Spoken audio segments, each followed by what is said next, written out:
In the year 2147, the Earth was a mosaic of silent cities, their towers clawing at a sky choked with ash. Humanity had fled to orbital colonies after the collapse, leaving behind a planet that no longer welcomed them. Only one soul remained, Elias, the keeper of Signal Station 9. Elias was old, his joints creaking like the rusted panels of the station. For decades, he'd tended the last operational transmitter, a relic from the days when humanity dreamed of contacting the stars. The station perched on a cliff overlooking a sea of cracked earth, its antenna stabbing upward like a defiant finger. Every night, Elias sent his signal into the void, a looping message of music, math, and voices from a world that no longer existed. He didn't know if anyone was listening. He didn't care. It was his purpose. He spent his days scavenging parts from nearby ruins, his nights calibrating the transmitter. The station ran on a fusion core that could outlast him by centuries, but the electronics were finicky, prone to failure. Elias talked to them as he worked, calling the antenna "old girl" and cursing the relays when they sparked. He had no one else. One evening, as he sipped synthetic tea under a sky bruised purple, the receiver crackled. Elias froze. In 50 years, it had never made a sound.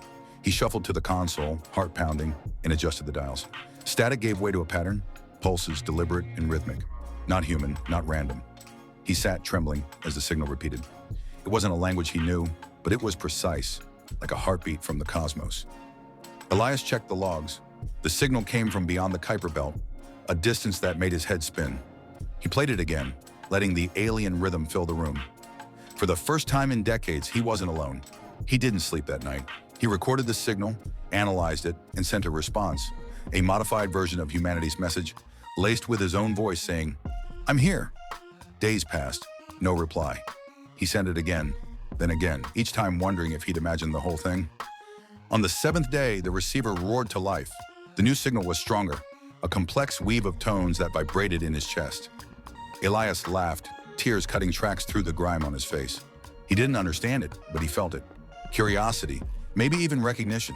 He worked feverishly, rerouting power to boost the transmitter, knowing the core could handle it, but the circuits might not. Sparks flew as he patched cables, his hands steady despite his age. He sent one final message, pouring everything into it.